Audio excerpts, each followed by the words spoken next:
우선순위를 회복하라 라는 제목으로 하나님의 말씀을 함께 나누겠습니다. 제가 미국에 있어서 유학을 할 때도 저는 지구촌교회 협력교회를 섬겼었습니다. 열린지구촌교회라고 제가 3년 정도 섬겼던 교회가 있었는데요. 그 교회에서 한 5분 정도 떨어진 곳에 달라스 카우보이 스타디움이 있었어요. 뭐냐면 미식축구 경기장입니다. 미국은 뭐 농구나 축구나 이런 것보다 미식축구가 가장 재밌는 스포츠이거든요. 달라스 카우보이 이 팀은 굉장히 강팀이었습니다. 여러 차례 슈퍼볼에서 우승을 했던 팀이고, 그 팀의 전성기를 이끌었던 코치가 있는데 그 코치의 이름이 탐 랜들리라는 코치입니다. 이분은 미국 명예전당에도 이렇게 기록될 만큼 실력이 탁월한 리더였어요.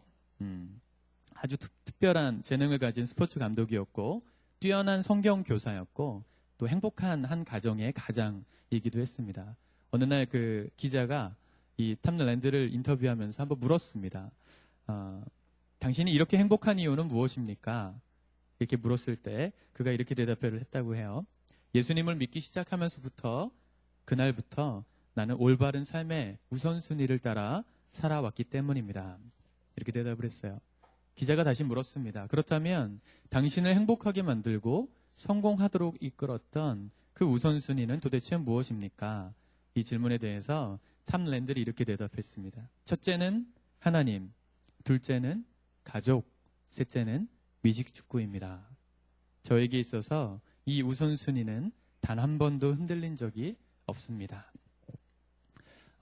사랑하는 여러분, 우선순위를 따라 살아가는 인생이 행복할 수 있는 것입니다. 오늘 본문 말씀은 예수님께서 우리에게 우선순위에 관한 말씀을 가르치는 본문이라고 생각합니다. 첫 번째로 예수님은 우리의 우선순위가 무엇인지를 질문하십니다. 오늘 본문에 등장하는 주인공은 말씀해 보니까 부자라고 되어 있어요. 돈이 많은 사람이죠. 오늘 읽은 말씀은 마가복음이죠. 근데 이게 마태복음에도 있고 누가복음에도 똑같은 사건이 기록되어 있거든요. 근데 조금씩 이 사람을 표현하는 표현이 다릅니다. 오늘은 부자라 그랬고, 마태복음에서는 뭐라 그러냐면 청년이라 그랬고, 누가복음에서는요 이 사람이 관원이라 그랬어요. 공무원이었다는 거예요. 공무원. 한마디로 말하면 잘 나가는 사람이었던 거죠.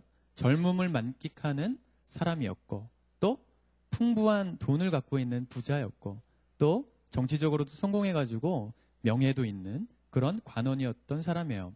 한마디로 말하면 부족한 것이 별로 없는 사람 같은데, 그가 예수님께 나와서 지금 대화를 시작하는 겁니다.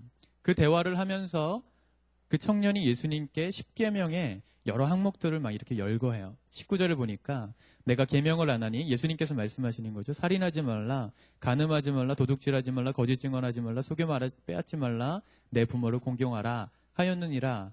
예수님께서 이렇게 그 청년에게 이렇게 살아야 되는 거야 라고 말씀하시니까 청년이 20절에 이렇게 대답합니다. 선생님, 이것은 내가 어려서부터 다 지켰습니다. 이렇게 얘기를 하는 거죠. 겉으로 볼 때도 완벽한 사람이었어요. 여러분들처럼 이렇게 아름다운 젊음을 갖고 있었던 젊은이들이었고, 돈도 많았고 명예도 있었던 사람이 삶도 깨끗했어요. 너무너무 하나님의 말씀을 잘 지켰고 거룩했던 사람처럼 보이죠. 뭐가 부족한 게 있었겠습니까? 우리가 볼 땐 그런 사람 참 애인 삼고 싶잖아요. 그렇죠? 그렇죠. 그렇죠. 아멘. 만날 거예요. 그렇죠. 그렇게 완벽해 보이는 사람이었는데, 그래서 이 사람은 참 행복할 것 같았는데, 사실은 이 사람은 예수님께 나와서 이렇게 질문하고 있는 것. 그 질문이 뭐였냐면, 어떻게 하면 영생을 얻을 수 있습니까? 자기에게 없는 것, 그걸 한 가지를 지금 예수님께 물으러 나왔음을 볼 수 있어요. 무엇이 문제였을까? 세상의 영광으로도 채울 수 없었던 그 공허함이 이 형제에게 있었던 것입니다. 예수님은 그의 겉이 아니라 속을 보시면서 다음과 같이 말씀하세요. 21절에 보니까 내가 아직도 한 가지 부족한 것이 있으니 가서 내게 있는 것을 다 팔아 가난한 자들에게 주라. 그리하면 하늘에서 보화가 내게 있으리라. 그리고 와서 나를 따르라. 이렇게 말씀하세요. 이 말씀 여러분들 잘 이해하셔야 합니다. 여러분들 이 말씀 어떻게 해석하시겠어요? 여러분들이 가진 거 다 팔아가지고 예수님 따르지 않으면 영생을 못 얻는구나. 이렇게 해석하라고 제가 강요하면 여러분들 별로 시험 드시겠죠? 그죠? 여러분들 그런 게 아니라는 거 여러분 잘 아시겠죠? 무조건 전 재산 팔아가지고 예수님 따라가는 것이 주님께서 원하시는 삶이 아니라는 것을 여러분들 전제하시고 이 말씀을 이해하셔야 돼요. 지금 예수님은 그의 돈이 아니라 그의 어떠한 행동이 아니라 그의 삶의 우선순위가 무엇인지를 질문하고 계시는 겁니다. 겉으로 보기엔 완벽해 보이는 이 부자의 속마음은 어떤지를 지금 묻고 계시는 거예요. 겉으로는 하나님의 뜻대로 사는 삶 같은데 속으로는 속으로 가장 소중하게 여기고 있는 그 우선순위가 돈인지 하나님인지를 물어보고 계시는 거예요. 만약에 그가 정말 우선순위를 두고 있었던 첫 번째가 돈이 아니라 명예에 있었다면 예수님의 질문이 좀 바뀌었을 겁니다. 내가 그렇게 좋아하고 사랑하는 그 명예직, 관원을 내려놓고 나를 따라라. 이렇게 말씀하셨을 거예요. 만약에 그가 삶의 우선순위로 삼고 있었던 것이 어떤 사랑하는 누군가의 대상이었다면 너는 그를 버리고 나를 따르라 말씀하셨을 것이라고요. 예수님은 그의 삶의 우선순위가 지금 돈이라고 보시고 그걸 지적하신 겁니다. 그거 버리지 않으면 그거 버리고 나 따라오지 않으면 그건 영생을 얻을 수 없는 길이야 라고 말씀하시는 거죠. 이해가 되세요? 사랑하는 여러분, 예수님께서 우리 인생의 여정 가운데 이러한 질문을 끊임없이 하고 계심을 여러분 다 아십니까? 예수님은 끊임없이 우리의 우선순위가 무엇인지를 오늘도 질문하고 계신다는 겁니다. 우리가 살아가는 청년으로서 여러분들이 지금 가장 소중하게 여기고 있는 그것이 무엇인지를 예수님 앞에 정직하게 내어놓지 않는다면 우리가 아무리 출세해도 아무리 돈이 많아도 아무리 유명해도 우리 삶 가운데 채워지지 않는 그것, 영적인 백흉이라고 말했던 영적인 공허함이 우리에게서 떠나가지 않는다고 예수님은 말씀하고 계시는 거예요. 내 인생의 목적이 무엇인가? 나는 도대체 무엇을 위해서 사는 사람인가? 지금 나는 제대로 된 길을 걷고 있는가? 이것을 끊임없이 질문하면서 그 질문에 대해서 대답할 것을 준비하며 사는 삶이 우리 그리스도인들의 삶이라는 것을 여러분들 기억하시길 바랍니다. 청년의 때 우리 삶의 우선순위가 무엇인지를 여러분들 스스로가 분명히 아셔야 합니다. 아까 처음에 탐 랜들의 예를 들어드렸지만 첫 번째는 뭐라고요? 하나님. 두 번째는 가족. 세 번째는 미식축구였다 말하는 것처럼 오늘 여러분들이 세워야 될 그 우선순위는 무엇일지 말씀을 통해서 생각해 보셨으면 좋겠습니다. 둘째로 예수님은 우리의 삶의 우선순위를 교정해 가시는 분이십니다.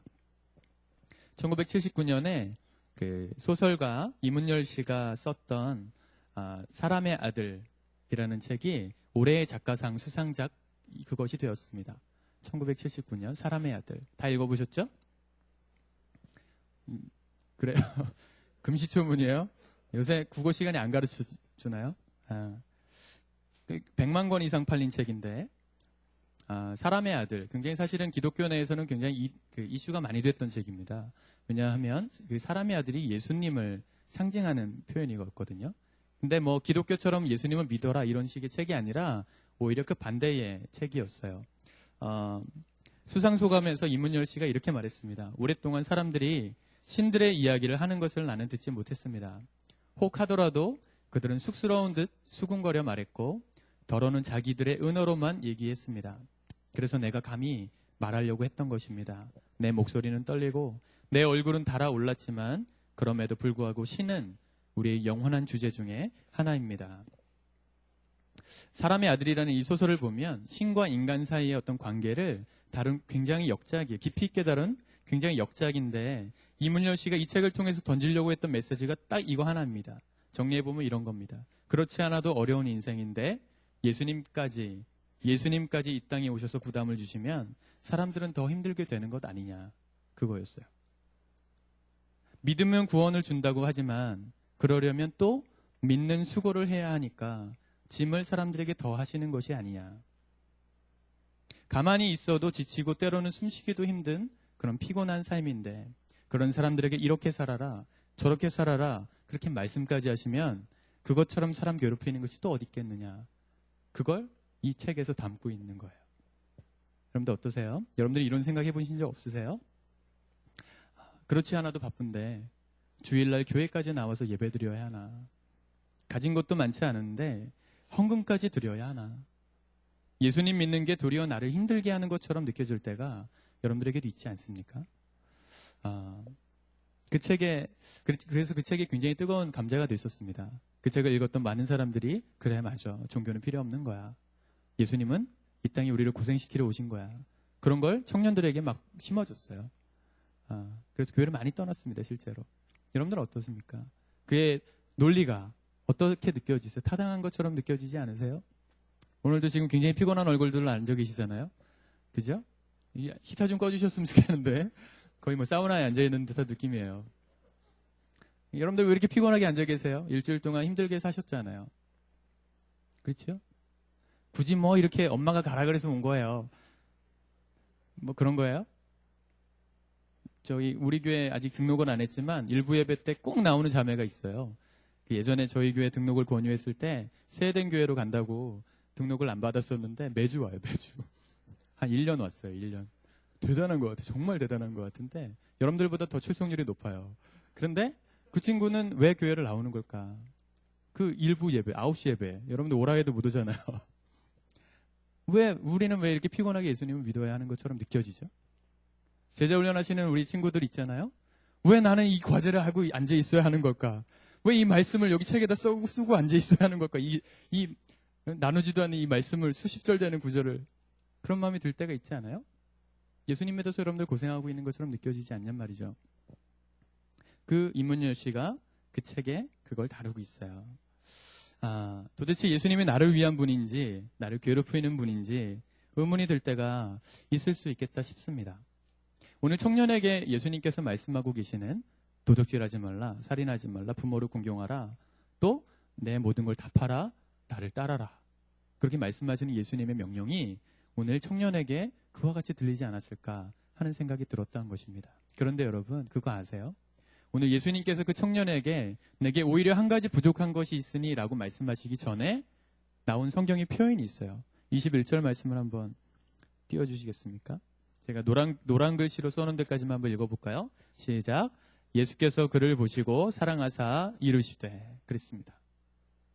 예수님께서 지금 청년에게 너의 모든 걸 다 팔아 이웃에게 주고 날 따르라고 말씀하시기 전에 그가 예수님께서 그를 어떻게 보셨다고요? 사랑하사 이르셨다. 여기 보시고란 단어가 뭐냐면 주의 깊게 응시했다라는 뜻이에요. 사랑하사라는 단어는 뭐냐면 단순한 애정을 뛰어넘어서 최상의 사랑을 담고 있는 단어라고 핸드릭스라는 신학자가 평가했습니다. 다시 말하면 예수님께서 정말 이 청년이 사랑스러워서 말씀하고 계시는 거예요. 그 청년의 삶을 보고 그 청년의 젊은 인생을 보고 완벽하게 살아가는 것처럼 보이는 그 인생의 청년을 보면서 예수님은 너무나도 사랑스러웠던 거예요. 그 친구가. 그리고 그 친구가 사랑스러웠기 때문에 예수님은 그에게 이렇게 살아야 되는 거야 라고 가르치고 계신다는 말입니다. 그렇지 않겠습니까? 예수님이 지금 청년에게 야 너가 뭐 다 잘했어도 이거 한 가지 못했으니까 너는 자격 없는 거야 이렇게 말씀하신 게 아니라고요. 그를 정말 사랑하셔서 그가 삶의 우선순위를 바로 세워서 정말 하나님이 기뻐하시는 인생으로 살기를 원하시는 마음으로 지금 예수님이 그에게 내 소유를 다 팔아 이웃에게 나눠주고 나를 따라라 이렇게 말씀하신 거라는 걸 여러분들 기억하셔야 해요. 예수님께서 사랑하지 않으신다면 사랑하지 않는데 뭘 강요하고 뭘 요구하겠어요. 저희 아내가 저기 앉아있는데 아내가 저를 사랑하지 않는데 예를 들어서 저희가 사랑하지 않는데 결혼했을 것도 만무할 뿐더러 만약에 사랑하지 않는 사이에서 누가 나에게 뭘 부탁하면 여러분들 어떻게 느껴져요? 진짜 짜증나는 거죠. 부탁하고 싶지도 않아요. 그렇죠? 뭐 예를 들어서 상호를 내가 무지하게 좋아해. 상호가 근데 막 자기 멋대로 사는 거야. 막 죄 짓고 막 오락실 가고 담배 피고 막 예를 들어서 그러지 않아요. 그러고 살고 있어. 내가 정말 사랑하는 친구가 그렇게 살고 있다면 제가 그들 가만히 놔둘 수 있겠습니까? 그럴 수 없죠. 사랑하면. 그의 삶을 어떻게 해서든지 야 그러면 안 돼. 너 또 정신 똑바로 차려야 돼 상호야. 정신 차려. 이렇게 일깨워서라도 돌이키고 싶은 마음이 내게 들지 않겠냐고요. 예수님이 그런 마음으로 지금 이 청년에게 삶의 우선순위를 말하고 있음을 여러분들 기억하셔야 합니다. 정말 사랑하는 그 친구가 돈의 노예가 되어서 살아가고 있음을 그는 예수님은 아셨던 거예요. 자기의 삶으로 다 팔아도 나 예수님 다 지켰어요. 나 의로워요 라고 말하는 그 청년의 삶이 돈 하나 딱 건드리니까 너 거 다 팔아 날 따라라 돈의 문제를 딱 건드리니까 어떻게 해요? 실망하고 도망갔다 그랬잖아요. 돌아갔다 그랬거든요. 예수님은 그의 삶의 우선순위가 잘못되어 있음을 분명히 아셨기 때문에 그를 돌이키고 싶은 마음으로 지금 말씀하고 계시는 겁니다. 사랑하는 여러분, 예수님의 사랑은 능력이 있는 사랑인 줄을 믿으시길 바랍니다. 우리를 변화시킬 수 있는 사랑임을 믿으시길 바랍니다. 그런데 그것이 어떤 면에서는 우리를 괴롭게 하는 사랑처럼 느껴질 때도 있다는 거예요. 그러나 여러분, 쾌락에 빠진 사람, 절망에 주저앉아 있는 사람, 분노에 사로잡혀 있는 그 사람을 예수님은 그냥 내버려 두실 수 없다는 것입니다. 자꾸만 질문하시고 자꾸만 명령하시고 귀찮게 만드셔서라도 결국 죄로부터, 절망으로부터, 그 분노로부터 자유롭게 하시고자 예수님은 오늘도 우리에게 말씀하시고 말씀하시는 분임을 여러분들 기억하셨으면 좋겠습니다. 우리를 억누르는 모든 것으로부터 해방하시기 위하여, 그리고 마침내 하나님을 첫 번째로 나의 삶의 우선순위를 모시고 살아가는 멋진 인생이 되게 하시려고 오늘도 나를 내버려 두지 않으시고 나에게 간섭하시고 나를 교정하시는 그 하나님의 은혜, 그 놀라운 하나님의 은혜가 저와 여러분들에게 빗나가지 않기를 우리 주님의 이름으로 축복합니다. 마지막으로 삶의 우선순위가 우리 인생의 운명을 좌우한다는 것을 기억하십시오. 창세기에 보면 아브라함이 하나님께 시험을 당합니다. 100세의 아들을 낳았는데 그 아들을 산채로 잡아 바치라고 명령하십니다. 그렇죠? 아시죠? 아브라함이 어떻게 했나요? 아들을 잡아 바치죠. 바치려고 모리아산까지 막 올라가죠. 그리고 실제로 칼로 내려치려고 하는 그 순간에 하나님이 멈추라 그러셨죠. 그리고 이렇게 말씀하세요.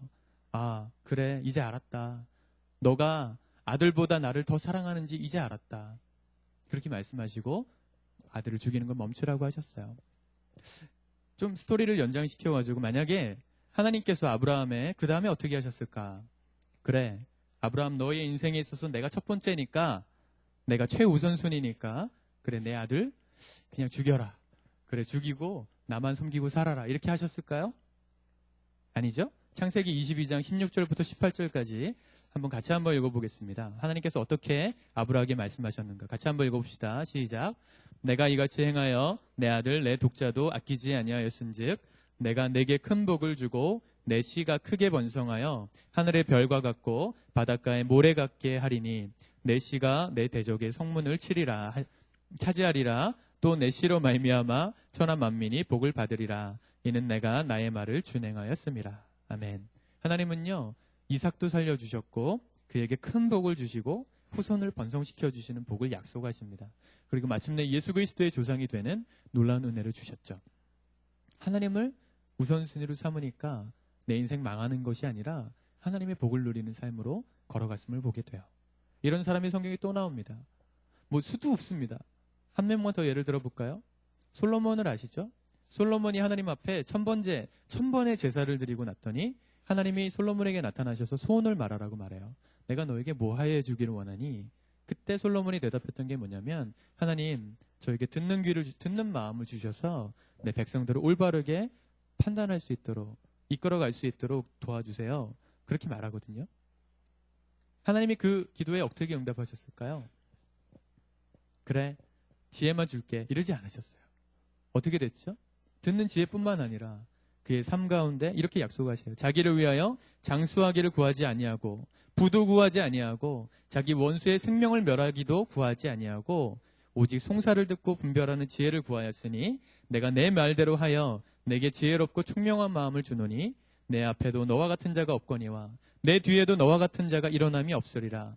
또 내가 내게 구하지 아니한 부귀와 영광도 내게 주노니 내 평생의 왕들 중에 너와 같은 자가 없을 것이다. 이렇게 말씀하셨습니다. 지혜뿐만 아니라 부귀와 영광도 허락해 주셨어요. 사랑하는 여러분, 성경이 우리에게 말하려고 하는 메시지는 단 하나입니다. 내가 하나님을 확실하게 믿으면 우리 하나님도 우리를 확실하게 축복하세요. 여러분들 믿으십니까?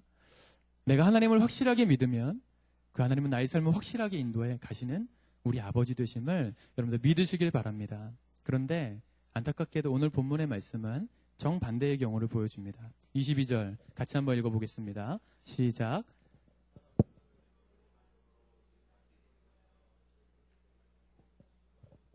여기 슬픈 기색을 띄었다. 이게 짙은 먹구름이 깔린 것 같은 느낌의 말입니다. 아무리 많은 것을 가졌어도 삶의 우선순위가 분명하지 않은 인생에는 짙고 어두운 구름 같은 그런 것이 깔린 것 같은 삶이 된다는 것을 여러분들 기억하셨으면 좋겠습니다. 마지막 이 말씀만 드리고 마쳤으면 좋겠는데, 그 전문인 선교의 아버지라고 불리는 크리스티 윌슨 박사님이 계십니다. 그분은 평생에 아프가니스탄에서 선교 사역을 하셨던 분인데, 선교사로서 은퇴를 하시고 난 다음에 미국의 보스턴에 있는 골드 코넬이라는 신학교에 교수로 가셔가지고 그 남은 여색을 교수로 사역하셨어요. 근데 이분은 그 학교에서 거의 성자처럼 불리셨던 분입니다. 자기가 공부하는 자기 전 재산을 팔아가지고 선교 구제를 위해서 바치시고, 본인은 학교의 다락방 한 켠에다가 자기 거처를 만들어 놓고 거기서 사셨어요. 매일 출석부를 펼쳐놓고 자기 강의를 듣는 학생들을 위해서 날마다 기도하셨고, 혹시 학생이 결석하면 그 학생이 직접 찾아가셔가지고 상담도 해주시고 또 필요한 것을 채워주시는 그런 정말 살아있는 성자 같은 분이셨는데, 그분이 평생 선교사로 계셨던 이 아프가니스탄, 그분이 선교하실 때 한 번은 이런 일이 있었다고 합니다. 아프가니스탄 우리나라 그 선교팀들도 순교자가 있었던 지역이잖아요. 거긴 전쟁이 지금도 일어나고 있는 곳입니다. 하루는 비행기를 타고 그 아프가니스탄에 착륙을 하려고 하는데 이 무장 세력이 그 공항을 점령해 버린 거예요. 그래서 비행기가 내릴 수가 없어가지고 그 공항을 빙빙 돌고 있었습니다. 기름은 떨어져 가고 밑에서 총탄은 계속 비행기를 향해서 쏘고 있었어요. 죽음의 위기가 다가오고 있었던 그 순간, 윌슨 박사님이 자기가 이제 얼마 남지 않은 생이구나 이렇게 생각하시고, 내가 만약 지금 죽는다면 우리 자녀들에게 남길 말을 남겨놓아야 되겠다. 그리고 비행기에서 유언장을 막 쓰세요. 유언장을 쓰기 시작합니다. 자식들에게 가장 축복이 될 그 한마디, 정말 잘 되기를 바라는 마음으로 들려주고 싶었던 그 한마디, 평생 살아오면서 인생에서 가장 중요하다고 생각되는 그 한마디를 그는 이렇게 적으셨습니다. Put Jesus Christ first in your life. 예수 그리스도를 너의 삶의 첫 번째로 모시고 살아라. 다행히 비행기가 무사히 착륙했고 남은 여생을 자기가 유언한 대로 그 윌슨 박사님은 끝까지 사셨습니다. 예수 그리스도를 첫 번째로 놓고 사는 인생이 얼마나 행복한지를 그는 아셨기 때문에 그와 같은 글을 우리 자식들에게도 마지막 순간까지 들려주고 싶었던 건 아닐까요? 우선순위를 아는 사람, 그래서 하나님의 축복을 경험하는 사람, 한 걸음 더 나아가서 그 축복을 나의 자녀들에게도 물려줄 수 있는 사람. 사랑하는 여러분, 우리가 젊었을 때, 기회가 있을 때 우리 삶의 우선순위를 분명히 세울 수 있는 우리 청년들 되셨으면 좋겠습니다. 여러분들이 나이를 한 살 더 먹고, 이제 한 달 지나면 한 살 더 먹잖아요. 저는 34인데 내년에. 믿겨지지가 않아요, 사실. 제가 올해 33을 시작하면서 예수님이 33세 십자가 지셨잖아요. 그래서 다 이루었다 할 만한 뭔가를 남겨야지 하고 1년을 살았는데 1년이 그냥 갔어요. 뭘 남긴 게 없는 것 같아요. 그런데 또 한 살을 먹습니다. 여러분들 20대라고 즐거워할 게 아니에요. 경지도 이제 25이잖아요. 그죠? 꺾인단 말이죠. 여러분들이 한 살이라도 젊을 때 여러분들 삶의 우선순위를 분명하게 세울 수 있기를 주님의 이름으로 축복합니다.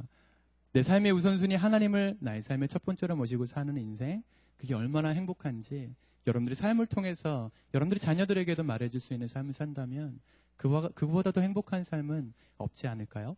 오늘 말씀 붙들고 우리 한번 먼저 기도했으면 좋겠습니다. 하나님이 우리 가운데 원하시는 그 삶의 우선순위가 회복되길 위하여서 기도했으면 좋겠습니다. 하나님, 내가 지금 바라보고 있는 나의 삶에 가장 중요하다 생각되는 그것은 무엇입니까?